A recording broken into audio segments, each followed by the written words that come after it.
Nós estamos dando início a esta nova série de mensagens, Encontros que Transformam a Vida. Hoje pela manhã o pastor Carlos já trouxe uma primeira mensagem desta série, falando da ressurreição do filho da viúva de Naim. E agora à noite nós gostaríamos de ver um outro encontro transformador. Quero convidá-los à leitura da palavra do Senhor, no primeiro livro dos Reis, capítulo 19, dos versos de 1 a 18, e que o Senhor nosso Deus nos abençoe na leitura e na meditação da sua santa e bendita palavra. Amém. Acabe fez saber a Jezabel tudo quanto Elias havia feito e como matara todos os profetas à espada. Então Jezabel mandou um mensageiro a Elias a dizer-lhe: façam-me os deuses como lhes aprouver, se amanhã, a estas horas, não fizer eu à tua vida, como fizeste a cada um deles. Temendo, pois, Elias, levantou-se, e para salvar sua vida se foi, e chegou a Berseba, que pertence a Judá, e ali deixou o seu moço. Ele mesmo, porém, se foi ao deserto, caminho de um dia, e veio e se assentou debaixo de um zimbro, e pediu para si a morte, e disse: basta, toma agora, ó Senhor, a minha alma, pois não sou melhor do que meus pais. Deitou-se e dormiu debaixo do zimbro. Eis que um anjo o tocou e lhe disse: levanta-te e come. Olhou ele e viu, junto à cabeceira, um pão cozido sob pedras, em brasa e uma botija de água. Comeu, bebeu e tornou a dormir. Voltou segunda vez o anjo do Senhor, tocou-o e lhe disse: levanta-te e come, porque o caminho te será sobremodo longo. Levantou-se, pois, comeu e bebeu, e com a força daquela comida, caminhou 40 dias e 40 noites até Horebe, o monte de Deus. Ali entrou numa caverna, onde passou a noite. E eis que lhe veio a palavra do Senhor e lhe disse: que fazes aqui, Elias? Ele respondeu: tenho sido zeloso pelo Senhor, Deus dos exércitos, porque os filhos de Israel deixaram a tua aliança, derribaram os teus altares e mataram os teus profetas à espada, e eu fiquei só, e procuram tirar-me a vida. Disse-lhe Deus: sai e põe-te neste monte perante o Senhor.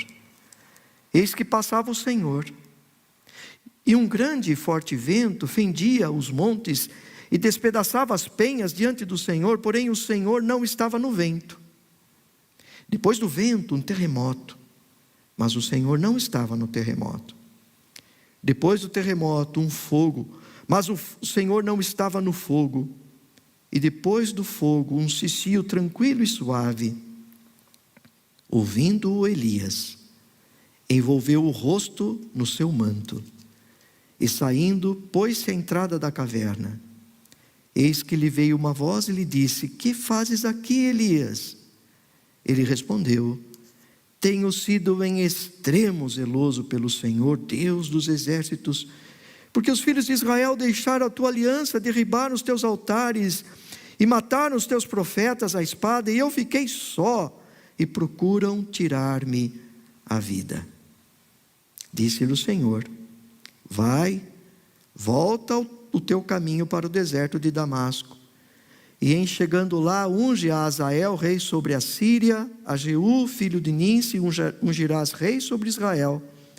E também Eliseu, filho de Safate, de Abel-Meolá, ungirás profeta em teu lugar. Quem escapar à espada de Azael, Jeú o matará. Quem escapar à espada de Jeú, Eliseu o matará. Também conservei em Israel 7.000, todos os joelhos que não se dobraram a Baal e toda a boca que não o beijou.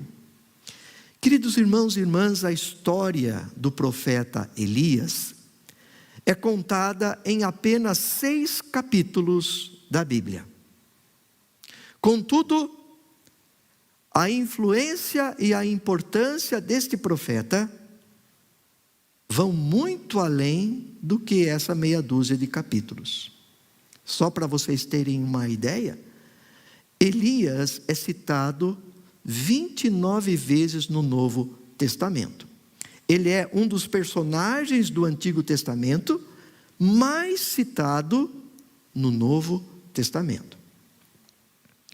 Dono de uma personalidade forte e carismática, Elias cumpriu com fidelidade, com integridade, a sua missão de confrontar o povo de Israel, que sob o governo do vacilante e corrupto rei Acabe, ao lado da sua perversa e idólatra esposa Jezabel, este povo havia se afastado de Deus.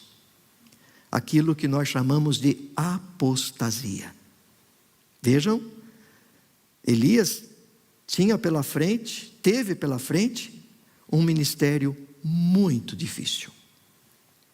Porém, o texto que nós acabamos de ler registra, sem dúvida nenhuma, o momento mais difícil da vida de Elias. Neste capítulo, como nós lemos, o profeta se encontrava tão desanimado, tão deprimido, que ele já não via mais sentido para continuar vivendo. Provavelmente, o apóstolo Tiago, lá no Novo Testamento, tinha em mente esse capítulo aqui, quando ele afirmou o seguinte, está lá na epístola de Tiago no Novo Testamento, dito o seguinte: Elias era homem semelhante a nós, sujeito aos mesmos sentimentos. Elias era homem semelhante a nós, sujeito aos mesmos sentimentos. Então Elias não era um super-herói poderoso. Elias tinha os seus pés de barro, como eu e você temos também.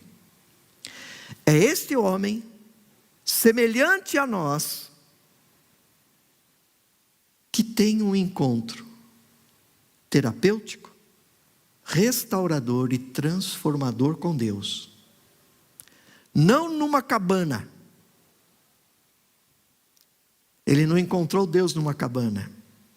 Ele encontrou Deus numa caverna. Eu quero convidá-los, portanto, a meditar comigo nesse memorável encontro, procurando extrair dele ensinos e desafios para nós, que somos iguais a Elias. Ou seja, se nós também caímos em depressão, se nós também somos vencidos pelo desânimo, nós também podemos encontrar Deus. E podemos encontrar um Deus que nos cura, que nos restaura, que nos transforma. Porém, antes de atentarmos propriamente para o encontro, nós precisamos entender como é que Elias chegou a essa situação crítica de se encontrar, a ponto de se encontrar tão deprimido assim. Então vamos novamente voltar os nossos olhos para o texto bíblico. Alguém já disse, irmãos, que os momentos de maior vulnerabilidade nas nossas vidas surgem quase sempre depois de grandes vitórias. Esse foi o caso de Elias. Se você se der ao trabalho, não agora, mas depois, de voltar no capítulo 18, no capítulo anterior, você vai ver que Elias experimentou uma retumbante sequência de vitórias, uma estrondosa sequência de vitórias. No capítulo 18, é muito bonito, ele é o épico. É aquela famosa batalha de Elias contra os 450 profetas de Baal. Nesse capítulo, nós vamos ver Deus se manifestando com fogo no Monte Carmelo. Nós vamos ver o povo gritando: só o Senhor é Deus. Veja, aquele povo que estava afastado do Senhor, no capítulo 18 ele está gritando: só Yahvé é Deus. Os profetas de Baal foram desmascarados e mortos. O rei Acabe acata ordens dadas por Elias. Elias ora para que chovesse depois de 3 anos de seca.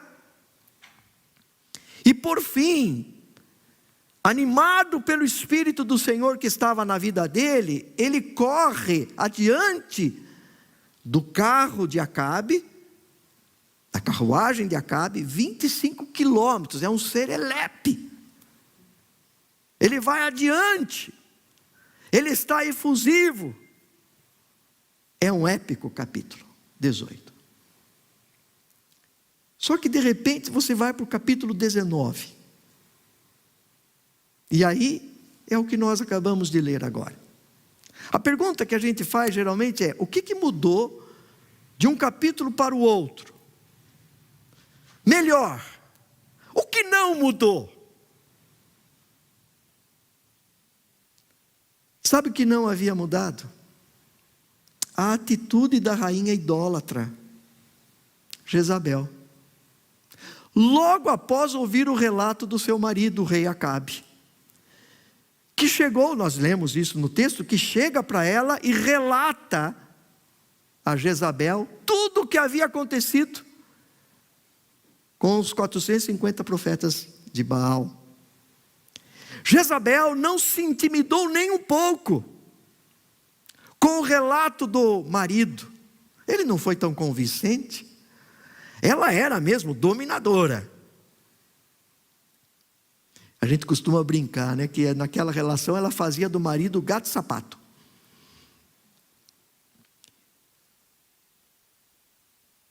E logo ela disparou as suas ameaças: façam-me os deuses como lhes aprouver, se amanhã a estas horas não fizer eu a vida de Elias, como fizeste a cada um dos profetas de Baal. Vejam que interessante a estratégia de Jezabel. Ela manda avisar. Ora, ela poderia ter simplesmente mandado matar de imediato o profeta. Por que ela mandou avisar? Qual foi a sua estratégia? Jezabel era esperta. Ela sabia que um profeta morto poderia virar um mártir. Melhor seria um profeta fujão, um profeta covarde. E a estratégia dela deu certo. Elias foi avisado. Ele recebeu a ameaça. E Elias ficou com medo. E Elias fugiu. Eu lendo essa narrativa, eu me coloco ao lado daqueles que num primeiro momento gostaria de ter perguntado para Elias: Elias, espera lá, vamos com calma. Você acabou de enfrentar 450 profetas de Baal e não teve medo. Se nós olharmos os capítulos anteriores, você não tem medo de nada. Diante de uma ameaça você foge? Será que é para tanto, Elias? Elias, você se esqueceu de que sua vida está nas mãos de Deus e não nas mãos de uma mulher, ou seja lá de quem for.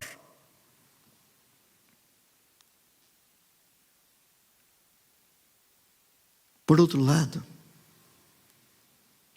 vamos baixar a nossa bola aqui, que a gente não é diferente de Elias. Não vamos nos apressar em julgá-lo, nem condená-lo. Pois quantas vezes também nós já não ficamos paralisados pelo medo, diante de palavras e situações ameaçadoras, intimidadoras, diante de palavras carregadas de críticas ferinas. Quem daqui, por uma palavra, uma ameaçazinha, já o mundo já não desabou e já não caiu? Você recebe 10 elogios, basta uma crítica para você ficar arrasado.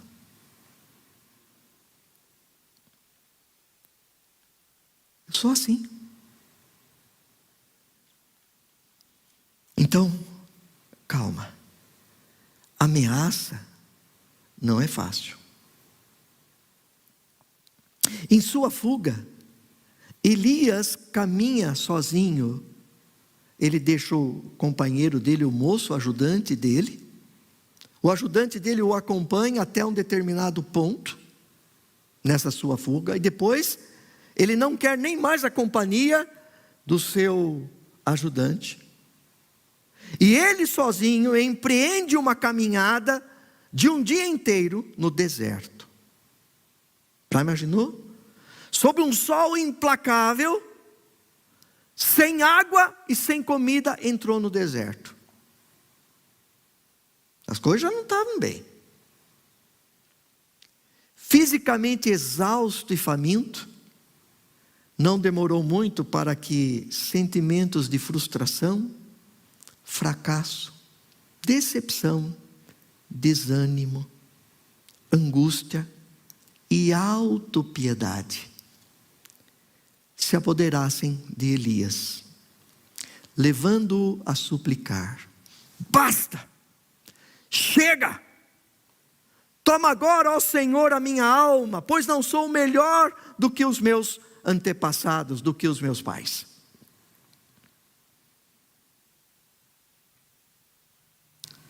No fundo, sabe o que Elias estava dizendo para Deus? Estava dizendo mais ou menos isso: Senhor, pode parar por aqui. Meu zelo, minha dedicação, todo o meu esforço não transformaram a realidade. Não adiantou de nada. Eu achava que tudo iria mudar após o Carmelo. Eu achava que o povo haveria de se converter de verdade, inclusive Acabe e Jezabel. Porém, nada disso aconteceu. A conversão do povo foi momentânea, passageira, de pouca duração. Foi uma conversão insincera. Nem tão pouco. Por um momento eu pensei que Acabe havia voltado-se para o Senhor, mas não. E Jezabel, esta sequer por um momento se arrependeu. E certamente ela fará renascer o culto a Baal. Então, Senhor, desculpa, eu pensei que fosse melhor do que os meus antepassados. Talvez eu pensei que fosse melhor que Moisés. Sabe por quê? Moisés, no livro de Números, capítulo 11, vocês não precisam abrir, mas eu marquei aqui, teve a mesma reação do Elias. Teve um momento na caminhada do deserto, Moisés conduzindo o povo, que Moisés chegou para Deus e falou: Senhor, que mal eu te fiz para o Senhor colocar esse povo para eu cuidar? Senhor, olha a carga que o Senhor colocou sobre mim. Porventura eu dei a luz a todo esse povo? Senhor, o povo está querendo comida, o povo está querendo carne, e eu não sei o que eu posso fazer. Eles ficam chorando diante de mim. E aí Moisés vai dizer: eu sozinho não posso levar todo esse povo, pois é pesado demais para mim. Opa, parece que eu já ouvi essa coisa do eu sozinho.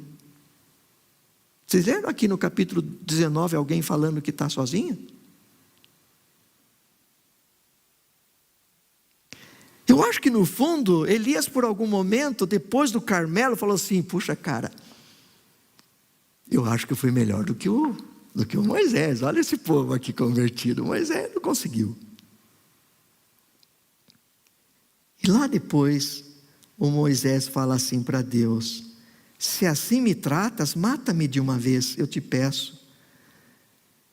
Se tenho achado favor aos teus olhos, então não me deixes ver mais a miséria. Em outras palavras, Moisés está dizendo, tira minha vida. E agora quem está pedindo isso? Elias. De novo, não somos diferentes de Elias. Nós também somos tomados pelo desânimo, por sentimentos de fracasso. Junta isso com ressentimento, com amargura, com decepção. Até que a gente comece a falar assim, chegou, para mim chega, não aguento mais, estou jogando a toalha, não quero ver mais ninguém. Eu vou dar um tempo. A gente faz isso com relação ao ministério, à obra do Senhor, relacionamentos, vida com Deus. Mas sabe o que eu aprendo aqui, nesse relato que está escancarado diante dos nossos olhos? Que Deus está nos ensinando a não esconder ou nem negar, nem encobrir a nossa fragilidade. Tudo isso aqui, meus irmãos, faz parte da nossa condição humana. Nós somos humanos. Humanos.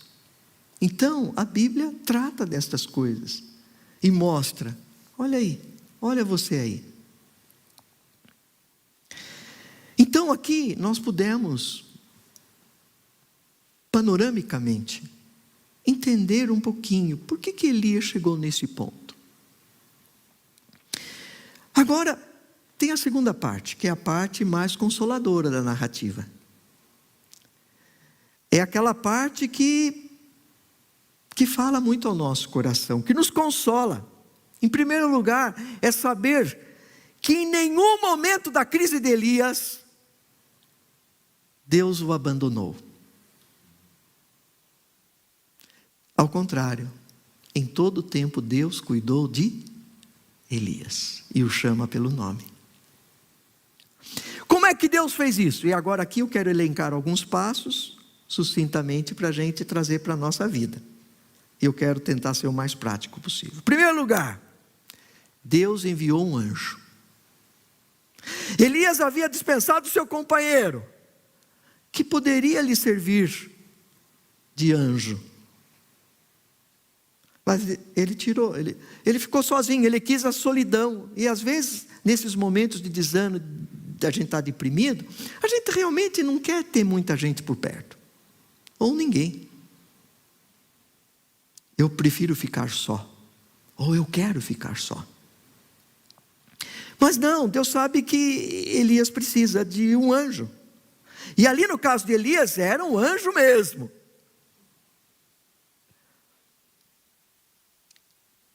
E meus irmãos, eu creio que em situações, se Deus assim aprovar, vai me enviar um anjo mesmo.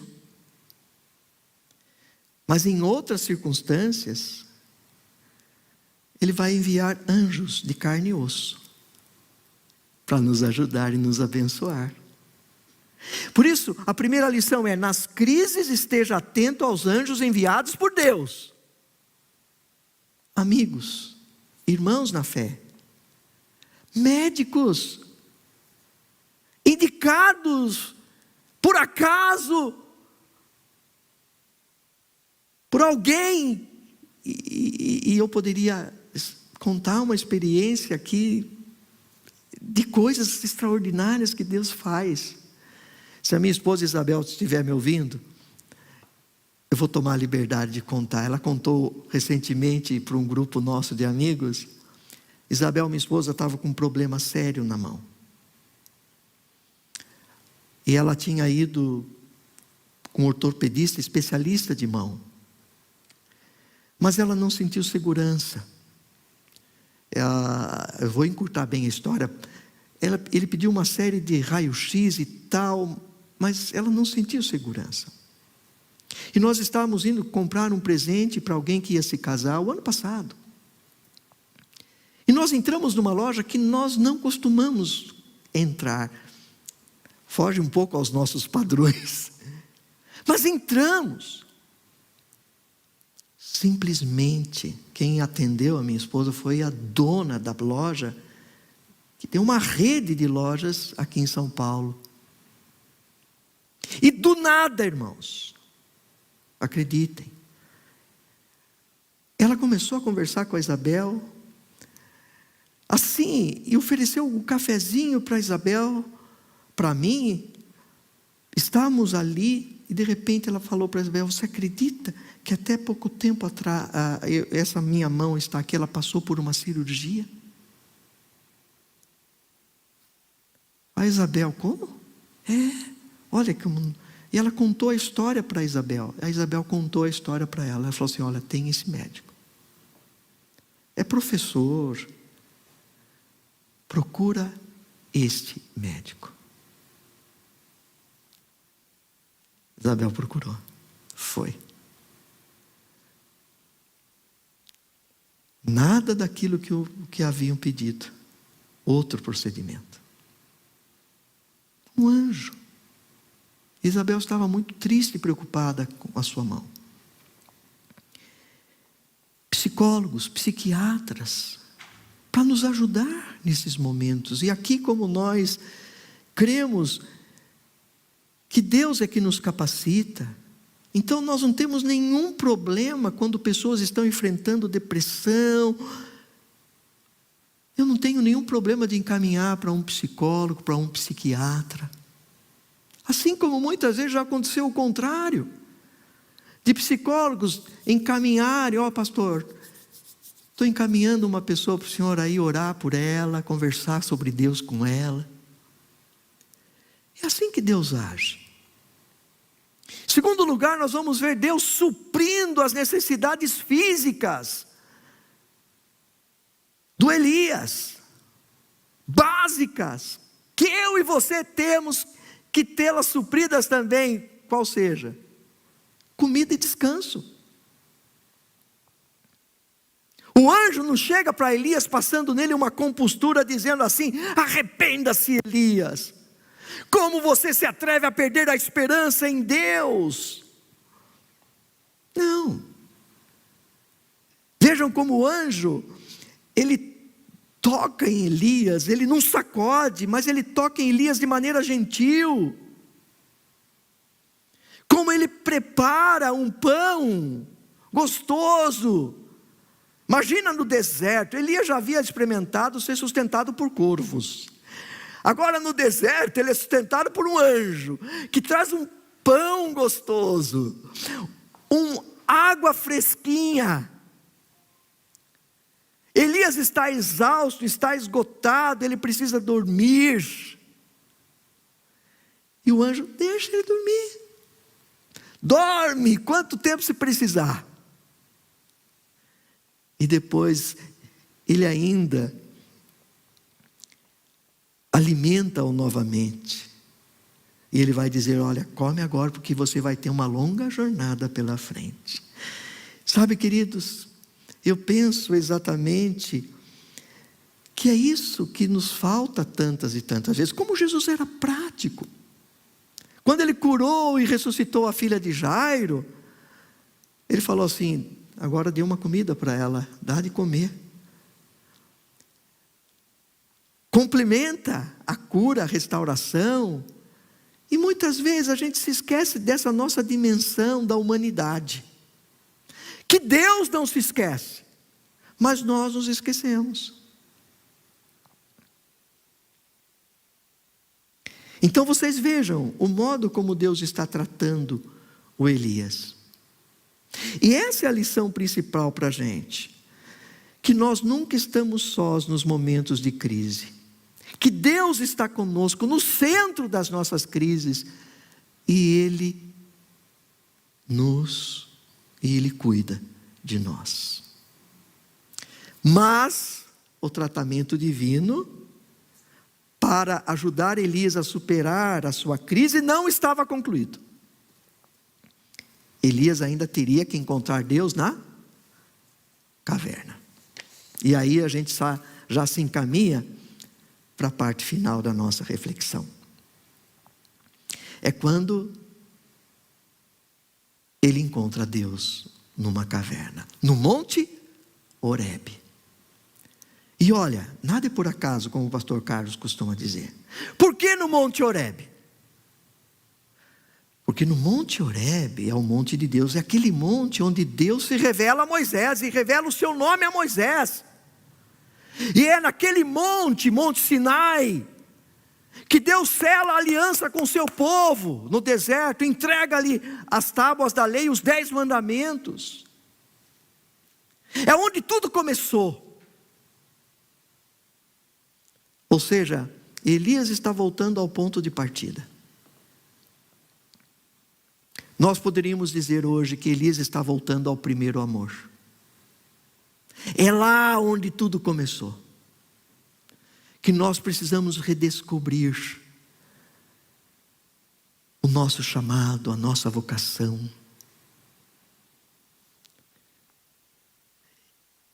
E Elias foi para o Monte Horebe. E é muito interessante. Agora, como é que Deus ali no monte começa? Deus tratando Elias. Logoterapia, palavra. Ele começa a cuidar de Elias, a curar Elias pela palavra, que vem na forma de uma pergunta. O que tu fazes aqui, Elias? E eu não vejo que Deus está censurando Elias. Alguns pregadores falam que aqui Elias está dando uma dura em Elias, dizendo: o que você veio fazer aqui? Não era para vir aqui. Não, mas o anjo mesmo falou assim: olha, come, que você tem uma jornada pela frente. Eu tenho comigo, primeiro, que Deus o chama pelo nome, e isso é muito consolador. Segundo, no processo de cura, é importante falar, é importante desabafar, é importante pôr para fora o que está entalado. E ele dá por 2 vezes essa oportunidade para o Elias. Fala! O que está te importunando, Elias? Elias fala: eu vou falar. Sabe o que me está importunando, Senhor? E ele fala 2 vezes isso. Olha, ele vai dizer aquilo que nós lemos aqui. Senhor, eu sou zeloso, eu tenho sido zeloso pelo Senhor. Olha, enquanto isso, os filhos de Israel abandonaram a tua aliança. Eles derribaram os teus altares, mataram os teus profetas à espada, e eu fiquei só, e procuram tirar minha vida. Por 2 vezes ele está dizendo: Senhor, o Senhor vai estar em maus lençóis se o Senhor me perder, porque o Senhor só pode contar comigo. Estou sozinho. Então ele desabafa. Ele põe para fora o que o importunava. E Deus deixa. Fala, não tem problema. Eu aguento. Pode esbravejar. Pode falar. Porque às vezes a nossa crise é com Deus. Quando eu precisei de ti, o Senhor não se manifestou. Fale. Desabafa. É isso mesmo. No segundo momento, Deus se revela de um modo novo e inesperado. Como é que Elias estava acostumado à manifestação de Deus? Fogo, capítulo 18. Vento e terremoto Era o que tinha acontecido com Moisés, quando Deus entregou as tábuas da lei. Teve terremoto, teve fogo também. Aí ele percebeu que Deus não se manifestou naqueles fenômenos indicativos da sua presença, sacralizadoras da sua presença. Não, dessa vez Deus quis inovar. Vou surpreender o Elias. Eu vou me manifestar numa brisa suave e silenciosa. E aqui a gente começa a aprender lições muito importantes para a gente. Queridos, que o Senhor Deus não se manifesta apenas no espetacular. A gente é atraído pelo espetacular. A gente vive na sociedade do espetáculo. E a gente pensa e a gente associa geralmente as manifestações de Deus a grandes encontros, auditórios lotados. Nem sempre a gente pensa que Deus pode estar numa reuniãozinha de oração de 3 pessoas ou de 2 pessoas. Deus se manifesta também no sussurro, no silêncio, no sutil, na voz tranquila e suave, naquilo que não faz barulho, naquilo que não tem aparência do grandioso. E vejam que Elias percebeu que Deus estava se revelando naquela brisa, porque ele se cobre, como Moisés também havia se coberto. Ele se cobre em sinal de reverência, e ele entra na caverna. E aí, uma lição para a gente em meio às nossas crises: nós precisamos de uma nova percepção da presença e do agir de Deus. Por isso, esteja atento para perceber Deus se revelando a você, não da maneira que convencionalmente você está acostumado, mas talvez de uma maneira nova e surpreendente. E por fim,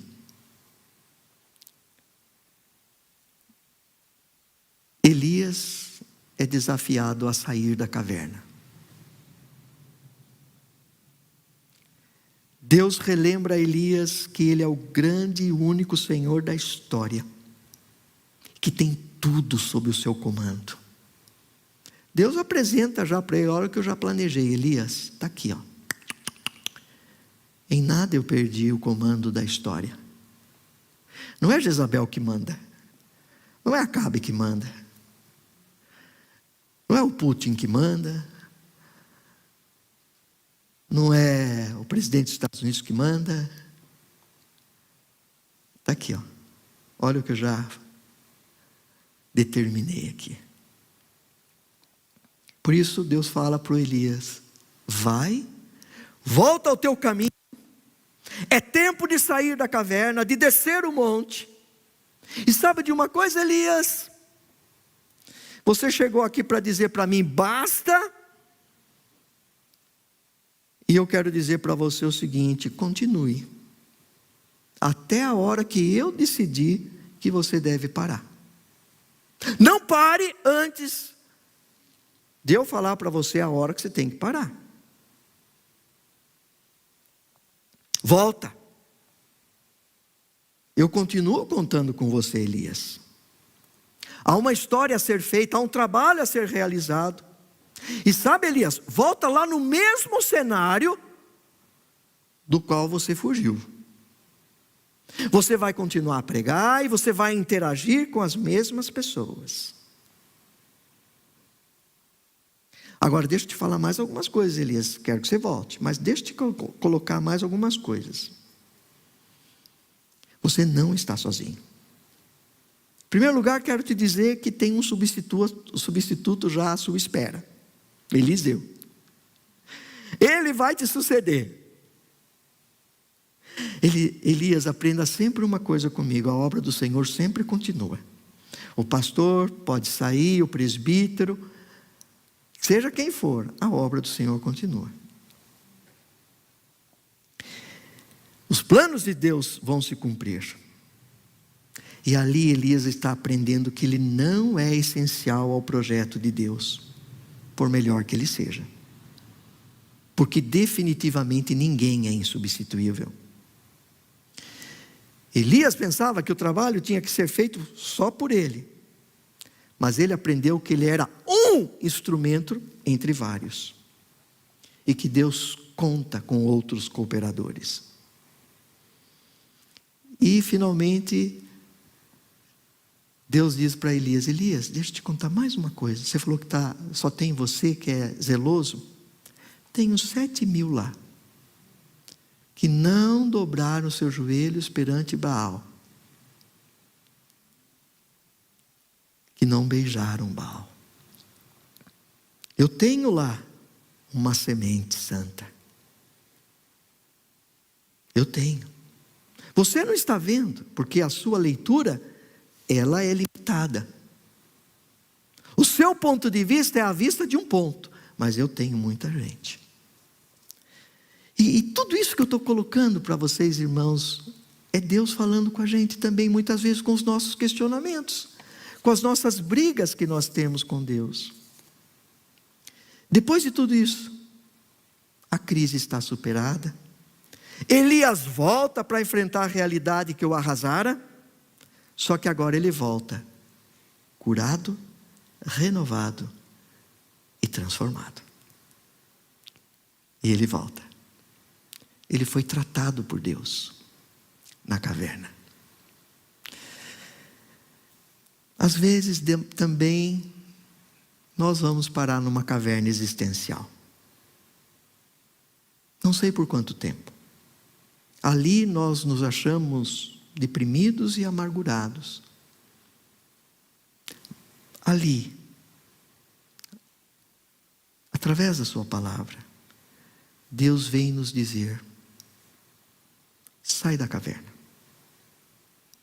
É hora de sair. Sai do seu mundo estreito, da sua visão limitada das coisas.